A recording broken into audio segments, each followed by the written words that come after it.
오늘 본문은 예수님의 십자가형이 확정된 후의 이야기입니다.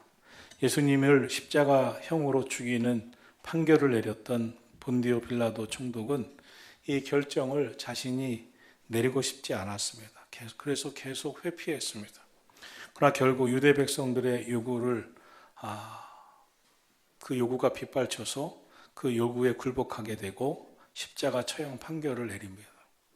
오늘은 예수님의 십자가형이 결정되자 이제 로마 군병들이 예수님을 마음껏 희롱하고 십자가를 짊어지고 골고다 언덕으로 올라가는 장면까지의 모습입니다.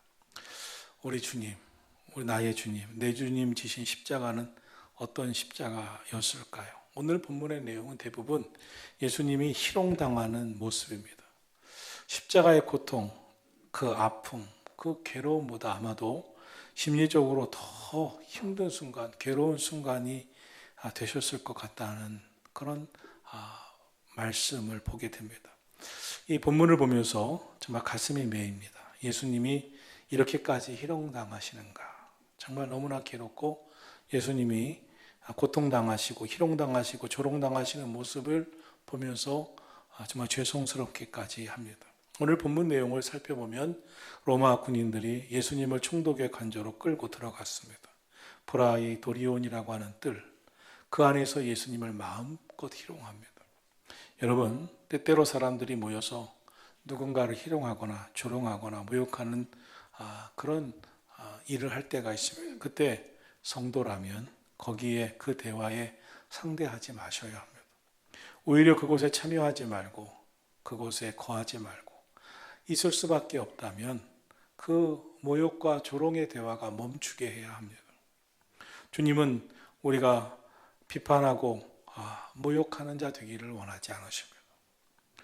성경은 비판하는 사람은 도로 비판을 당할 거라고 했습니다. 그것은 하나님 앞에 심판받을 거가 됩니다. 성도는 그런 자리에 있는 것, 그것이 아닙니다. 혹시 그렇다 하더라도 그것을 멈추게 해야 됩니다.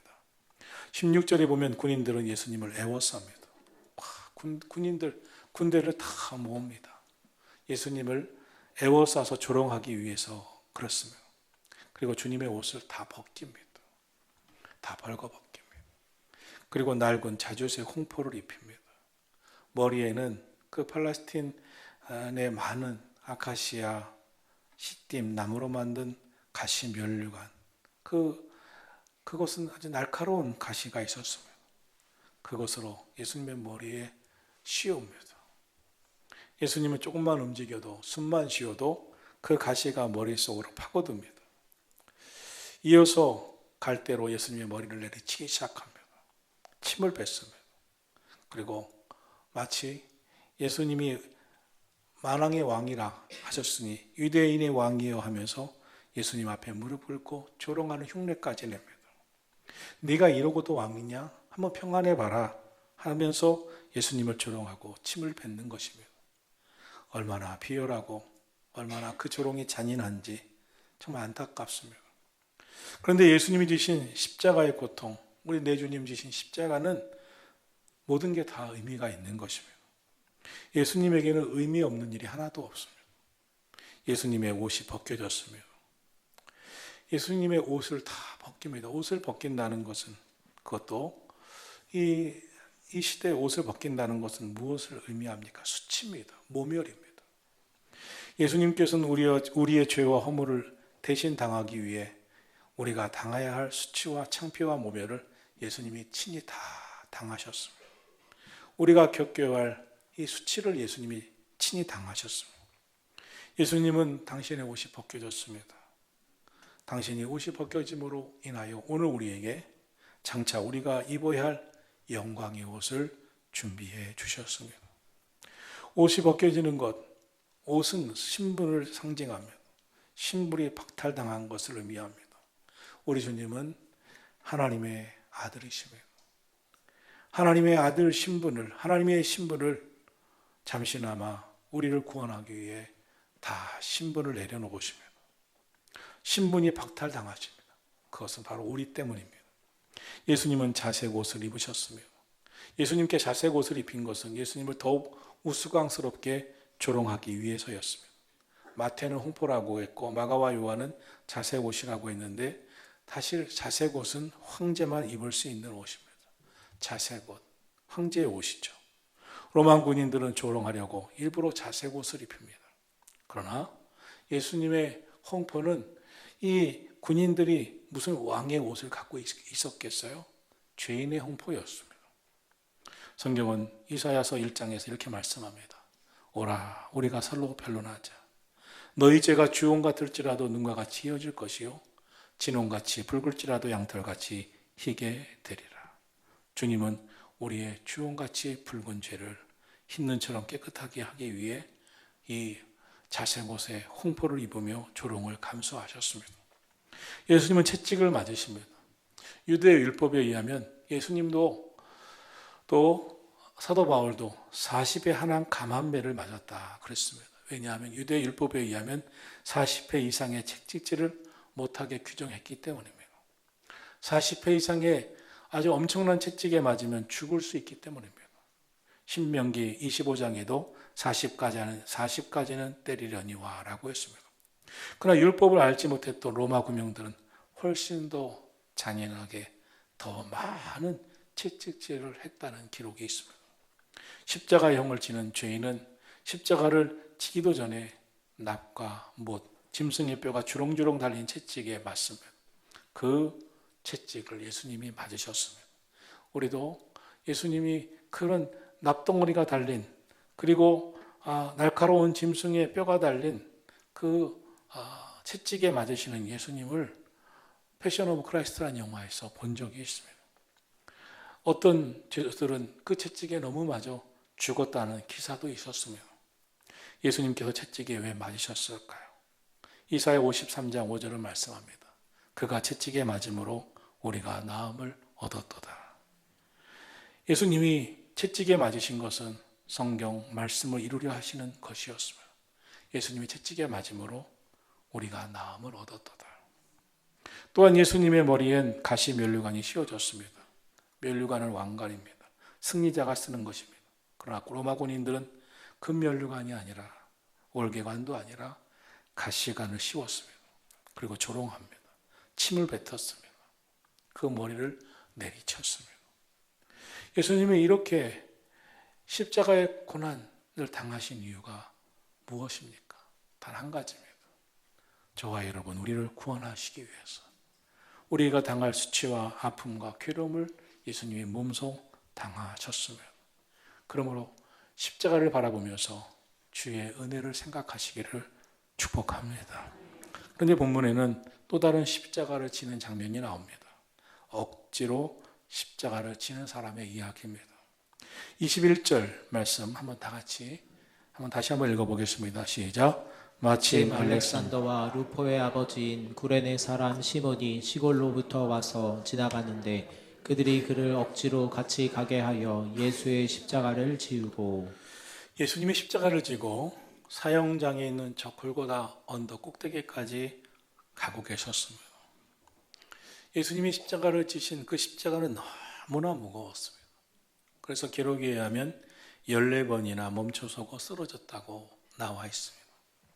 그래서 지금도 예루살렘의 성지순례를 가면 예수님이 십자가를 지고 골고다를 향하여 가시던 그 길에 14번 쓰러진 그곳에 14군데 표시를 해놨습니다. 그리고 예수님이 쓰러지신 자리라 이렇게 말하고 있고 그곳을 십자가의 길, 고통의 길, 아픔의 길이라 해서 비아 돌로로사라고 부르고 있습니다. 비아는 길입니다. 도로입니다. 돌로로사는 아픔, 고통, 슬픔입니다. 고통의 그 길, 아픔의 그 길, 슬픔의 그 길을 예수님이 십자가를 지시고 가시다가 쓰러지십니다. 그리고 쉬십니다. 무거워 다시 쓰러지십니다. 이 비아 돌로로사, 여러분이 14번의 쓰러지심이 있었던 그 고통의 길, 그 가운데 5번째 지점에 왔을 때였습니다. 예수님을 끌고 가던 로마 병정이 이제 이 예수가 이젠 좀 쉬어야 되나 너무 힘들어서 무거운 십자가를 더 이상 저 골고다 언덕까지 지고 가긴 힘들 것 같다는 판단을 하며 그러다가 길가에 선 사람을 쳐다봅니다. 누구를 쳐다봤을까요? 누구 쳐다볼까요? 그 중에 한 사람을 붙잡습니다. 로마 군병이 좀 십자가를 짊어질 수 있는 사람, 건장하다고 생각하는 남자, 그것도 시키기에 좀 좋은 사람, 좀 시골에서 왔다고 생각하는, 시키면 내가 왜? 라고 하지 않을 사람 같은 사람을 차출합니다. 그가 그 십자가를 억지로 짊어지고 올라가게 됩니다. 억지로 차출된 그 사람의 이름을 오늘 성경은 구레네 시몬이라고 하고 있습니다. 재수 없는 사람이라고 스스로 생각했을 수도 있습니다. 그는 구레네 사람 시몬입니다. 구레네는 북아프리카 리비아의 수도 트리폴리를 말한다고 합니다. 트리폴리, 리비아의 수도 트리폴리 주변의 한 마을이 구레네라고 합니다. 구레네 시몬은 이스라엘의 이민자의 후손입니다. 디아스포라의 후손입니다. 이들은 성경의 율법에 따라 유월절을 지키기 위해서 예루살렘으로 성지순례를 왔습니다. 그 먼 길에서. 그런데 예수님이 십자가를 지고 올라가시는 그 길에 예수님을 구경하기 위해 무리들 틈에 섰으면 그러다가 너 나와! 힘 좀 세 보이는 시골 사람, 건장한 힘센 사람 같이 보이는 구레네 시몬을 부릅니다. 그리고 꼼짝없이 억지로 십자가를 대신 짊어지고 가게 됩니다. 사실 그 순간 왜 나야? 언짢아했을 수도 있습니다. 그러나 이 구레네 시몬의 그 재수 없는 십자가를 대신 억지로 진 것이 이후에 큰 축복이 될 줄은 아무도 몰랐습니다. 사실 그의 긴 인생에 보면 아주 짧은 순간이었을 것입니다. 구레네 시몬은 거기서 예수님을 잠시 만납니다. 그 후 그의 가족은 예수님을 믿고 기독교인이 됩니다. 그의 아내와 자녀들은 훌륭한 초대교회의 아주 위대한 일꾼이 됩니다. 사도 바울이 로마에 보낸 편지 로마서 16장 13절에 보면 주 안에서 택하심을 입은 루포와 그의 어머니에게 문안하라. 그의 어머니는 곧 내 어머니니라. 구레네 시몬의 아내 그리고 아들 루포, 초대교회 아주 귀한 일꾼으로 사도 바울이 그의 편지에 몇 사람 기록하지 않은 그 편지에 그 이름을 기록해 놓고 있습니다. 신약 성경에 가족의 이름이 다 기록되어 있는 경우가 많지 않습니다. 그런데 구레네 시몬은 아내 그리고 자녀들까지 다 기록되어 있습니다. 사도 바울은 구레네 시몬의 아내를 내 어머니라고까지 표현합니다. 그만큼 사도 바울에게 신앙의 어머니답게 기대고 또 힘이 되었던 그런 분이 구레네 시몬의 아내였다는 것을 의미합니다. 바울의 선교 사역을 얼마나 협력했는지, 얼마나 힘이 되었는지, 얼마나 기도해 줬는지 정말 모릅니다. 저도 처음 이제 그 목사가 되는 오리동 교회 이제 사역을 가게 됐는데 오리동 교회 가서 아직 총각이었어요. 총각 목사. 그러니까 담임 목사님이 저를 훈련시키기 위해서 이제 속회를 한 몇 속회, 두 속회인가 세 속회를 맡기셨어요. 그런데 그 속장 중에 한 분을 소개했습니다. 75세 최금원 권사님. 근데 75세 같지 않고 너무 건강하십니다. 목소리가 목사님 이렇게 하시는 분입니다. 아직도 이름이 기억하면 최금원 권사님과 그분의 75세부터 78세 저와 짝꿍이 돼서 서울 시내를 누볐습니다. 그분을 만나면 손을 잡고 오늘도 화이팅 하면서 손을 잡는데 그 당시에는 92년, 3년, 4년 그때니까요. 손을 잡으면 항상 그 손에 뭔가가 들었어요. 쭈시 후레시껌. 그 당시 200원이었습니다. 또 손을 잡으면 어떤 날은 제가 그때 그거 좋아했는데 바다 캔디인가? 그렇죠? 바다 캔디. 예? 예? 스카치인가? 바다 스카치 캔디. 탁 잡으면 2개 딱 들어있어요. 그걸 통해 주시는 거예요. 화이팅! 이분이 나에게 마치 신앙의 어머니 같았어요. 20대 후반에 총각 목사인데 그분이 그렇게 힘이 되어줬어요. 그리고 대표 기도를 시키면 얼마나 크게 힘 있게 기도하시는지. 마치 사도 바울에게도 구레네 시몬의 아내가 그런 권사님 같았지 않았을까 하는 생각이 듭니다. 많은 제자들이 지켜봤습니다. 많은 예수님을 따르는 무성도들이 지켜봤습니다. 많은 사람들이 구경꾼으로 와 있었습니다. 우리 주님이 구레네 시몬의 등을 어루만지십니다. 내 대신 십자가를 지느라 얼마나 힘들었니? 고맙다. 너무나 고맙다. 구레네 시몬은 예수님의 십자가를 대신 억지로지만 졌습니다.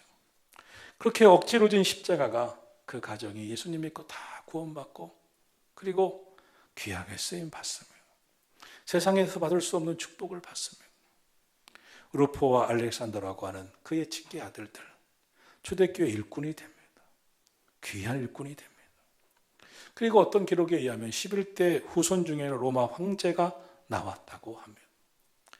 콘스탄티누스의 황제의 어머니 헬레나가 있는데 그 영향의 그 형통에 거슬러 가면 거기에 구레네 시몬이 연결되어 있다는 것입니다. 야, 어떻게 이럴 수 있을까? 억지로 십자가를 졌는데 그 구레네 시몬의 후손을 통해서 기독교가 기독교 국교가 되는 공인을 받게 됩니다. 참 놀라운 일들이 이 작은 찰나의 순간에 준비됩니다. 여러분, 사람들은 저마다 다 고충이 있다고 합니다. 예수님, 내 주님이 진 십자가가 있습니다. 억지로 진 구레네 시몬의 십자가가 있습니다. 그러나 우리에게도 내 몫에 태인 십자가가 있습니다. 내가 짊어지는 십자가가 있습니다. 사실 내가 짊어지는 십자가는 남이 잘 모릅니다. 자기만 합니다. 얼마나 고통스러운지 이 십자가 안 지었으면 좋겠는데 이 십자가가 나에게 있네 하는 것이 다 있습니다. 고통스러운 십자가를 져본 사람만이 저 사람의 십자가가 조금이나마 이해가 됩니다. 조금이나마 그 마음이 쓰입니다. 저 사람의 십자가는 얼마나 클까? 사실 이 세상에 십자가가 없는 사람은 없습니다. 여기 계신 성도 여러분 모두에게도 다 마음속에 십자가가 있습니다. 연세가 드셔가시는 분들은 내가 하늘나라 가기 전에 내 후손들 다 구원하고 가야 되는데 그게 십자가일 수도 있습니다. 여러분 가정을 보면 십자가가 없는 가정이 없습니다. 우리 한 사람 한 사람 다 십자가와 수두룩합니다. 그런데 내 주님도 십자가 지셨습니다. 예수님의 십자가는 우리를 구원했습니다. 우리를 다 살렸습니다. 억지로 진 구레네 시몬의 십자가는 그 가정을 살렸습니다. 그 후손의 복이 되었습니다. 놀라운 복이 되었습니다. 오늘 내 몫에 태인 십자가 다 내려놓고 싶고 회피하고 싶겠지만 내가 나에게 맡겨진 내 몫에 태인 십자가 짊어지고 가면 구레네 시몬이 받았던 그 놀라운 축복이 예수님을 통해서 이루신 그 놀라운 은혜가 분명히 임할 줄로 믿습니다. 여러분 내 몫에 태인 십자가 크다고 생각하실 겁니다. 큽니다. 내 몫에 태인 십자가 힘이 듭니다. 그러나 그 십자가를 짊어지고 우리 주님 잘 따라서 예수님이 우리의 롤 모델이 되셔서 십자가를 짊어지고 올라가셨던 것처럼 그리고 그것을 구경 나온 구레네 시몬이 억지로 십자가를 짊어졌다가 복을 받았던 것처럼 우리도 내 몫에 태인 십자가 잘 감당해서 이것이 우리의 삶의 진정한 축복이 되기를 예수님의 이름으로 축원합니다.